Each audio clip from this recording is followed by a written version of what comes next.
కూటమి పాలనలో చిరుద్యోగులపై రాజకీయ కక్ష సాధింపులు పెరిగిపోతున్నాయి.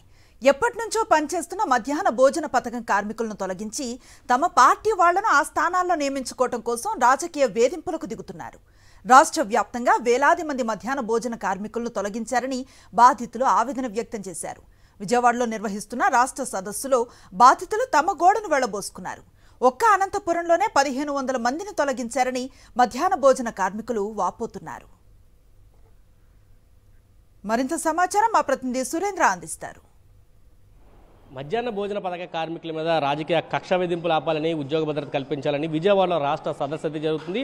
ఈ సదస్సుకి వివిధ ప్రాంతాల నుంచి కార్మికులంతా కూడా వస్తున్నారు. తమ ఆవేదన అయితే వ్యక్తం చేస్తున్నారు. కూటమి ప్రభుత్వం అధికారంలోకి వచ్చిన తర్వాత తమ పార్టీకి సంబంధించిన కార్మికులు పెట్టుకుంటామంటూ చెబుతున్నారని చెప్పి వాళ్ళంతా చెబుతున్న పరిస్థితి. అందరినీ ఉద్యోగాలు మానేసి వెళ్లాలంటూ హుకుం జారీ చేస్తున్న పరిస్థితి కనిపిస్తుంది. ఏళ్ల తరబడి అక్కడే విద్యార్థులకి వండి పెడుతున్నారు. వాళ్ళు తక్కువ వేతనంతో, కేవలం 3000 రూపాయల వేతనంతో వాళ్ళంతా పని అంతా చేస్తున్న పరిస్థితి. స్కూల్ పిల్లల్లో తమ పిల్లలు చూసుకుంటూ వాళ్ళంతా కూడా ముందుకెళ్తున్నారు. అయితే కక్ష సాధింపు రాజకీయాలు వేధింపులు ఎక్కువయ్యంటూ మాట్లాడుతున్నారు. తేలపోలుకు సంబంధించి, అంటే గన్నవరం నియోజకవర్గం సంబంధించి తేలపోలుకు సంబంధించిన ఒక బాధితురాలు మనతో ఉన్నారు. ఆవిడతో మాట్లాడదాం. నమస్తే అండి, నేను కృష్ణా జిల్లా ఉంగుటూరు మండలం తేలపురం నుంచి జడ్పీటీసీ హై స్కూల్లో పనిచేస్తానండి.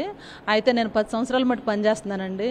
అయితే మొన్న ప్రభుత్వం వచ్చిన తర్వాత మీరు మానేయాలి, తప్పుకోవాలని చెప్పి వేధిస్తున్నారండి. అయితే నేను ఎమ్మెల్యే గారిని కలిశానండి. ఎమ్మెల్యే గారు కూడా ఇన్ఛార్జిని కలవండి, ఇన్ఛార్జి ఏది చెప్తే అదే, నాదేం లేదన్నారండి. సర్లే ఇన్ఛార్జి గారిని కలిస్తే మీరు తప్పకుండా అమ్మా, మా ప్రభుత్వం వాళ్ళు చేసుకుంటారు అని చెప్తున్నారండి. దీని విషయంగా నేను కలెక్టర్ గారికి చెప్పానండి. కలెక్టర్ గారు కూడా ఎంఈఓ గారిని పంపించారండి. ఎంఈఓ గారు వచ్చి విజిట్ చేసి 300 మంది పిల్లలు వెరీ గుడ్ అని రాశారండి. బాగుంటుంది భోజనం, మాకు ఈవిడే కావాలని రాశారు. టీచర్ గారు 33 మంది కూడా ఈవిడ వల్ల మాకు ఎటువంటి ఇబ్బంది లేదు, టైంకి చేసి అప్పచెప్తారు, ఈవిడ బాగా చేస్తారని చెప్పారండి. అయినా కూడా 10వ తారీఖు నుంచి తప్పుకోవాలి, మా వాళ్ళు చేసుకుంటారని చెప్తున్నారండి. వచ్చి ఆ విషయం ఎంఈఓ గారికి చెప్పామండి. ఎంఈఓ గారు అన్నారు, మరి నాకు ఎమ్మెల్యే గారి దగ్గర నుంచి ఫోన్లు వస్తుంది మా ఆఫీస్ నుంచి, మీరు తప్పుకోండి అని చెప్తున్నారండి. 5 ఏళ్లకు ఒకసారి ప్రభుత్వాలు మారినప్పుడల్లా మధ్యాహ్న భోజన పథక కార్మికులకు దినదిన గండంగా గడుపుతున్నటువంటి పరిస్థితి ఉంది.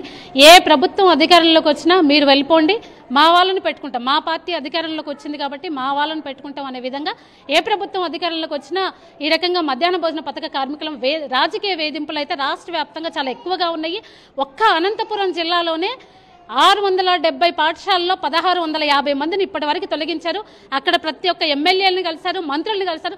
స్వయంగా పయ్యావుల కేశవ్ గారు, మంత్రి గారే వర్కర్లను తొలగించండి అని చెప్పేసి చెప్తున్నటువంటి ఘటన చాలా బాధాకరము. ఈరోజు అక్కడ ఆ జిల్లాలో ఆత్మహత్య చేసుకుంది ఒక ఆవిడ. కాబట్టి ఈ రాజకీయ వేధింపులు ఆపాలి అని చెప్పేసి సిఐటియు, అదేవిధంగా మా సిఐటి అనుబంధ సంఘం మధ్యాహ్న భోజన పథక కార్మికుల యూనియన్గా ఈరోజు విజయవాడలో రాష్ట్ర సదస్సు నిర్వహిస్తున్నాం. ప్రభుత్వానికి ఒకటే చెప్పదలుచుకున్నాం, మేము ఏ ప్రభుత్వం అధికారంలోకి వచ్చినా మధ్యాహ్న భోజన పథక కార్మికుల మీద తొలగింపులు, వేధింపులు పెరుగుతున్నాయి. ఇది సరైనది కాదు. ఇప్పటికైనా ఈ కూటమి ప్రభుత్వం 100 రోజుల పాలన, మాది మంచి పాలన అనేసి చెప్తున్నారు.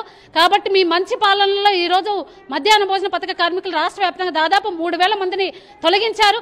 ఇప్పటికీ ఇంకా వేధింపులు, తొలగింపులు అనేది ఇంకా జరుగుతూనే ఉన్నాయి. ఇది చెప్తున్నారు. పూర్తిగా ఎవరైతే మధ్యాహ్న భోజన పథక కార్మికులు ఉన్నారో, ఎవరైతే తొలగిస్తున్నారో వాళ్ళందరినీ కూడా తిరిగి విధుల్లో చేర్చుకోవాలి, రాజకీయ వేధింపులు ఆపాలంటూ వీళ్ళంతా డిమాండ్ చేస్తున్న పరిస్థితి కనిపిస్తుంది. ఒకవేళ ప్రభుత్వం కనుక వెనక తగ్గకపోతే మరింత ఆందోళన పోరాటాలు చేస్తామని చెప్తున్నారు. అవసరమైతే కోర్టులు కూడా మేము వెళ్తామంటూ చెప్తున్నారు. ప్రభుత్వం అంటే ఎమ్మెల్యేలు చెప్పారు అనే పేరుతోటి మధ్యాహ్న భోజన పథకాల కార్మికుల్ని ఎంఈఓలు తొలగిస్తున్నది సరైన పద్ధతి కాదు, ఖచ్చితంగా మేము రోడ్ల మీద వచ్చి ఆందోళన చేస్తామంటూ మధ్యాహ్న భోజన పథక కార్మికులు అయితే చెప్తున్నారు. కెమెరా పర్సన్ వెంకటతో కలిసి సురేంద్ర, సాక్షి టీవీ, విజయవాడ నుంచి.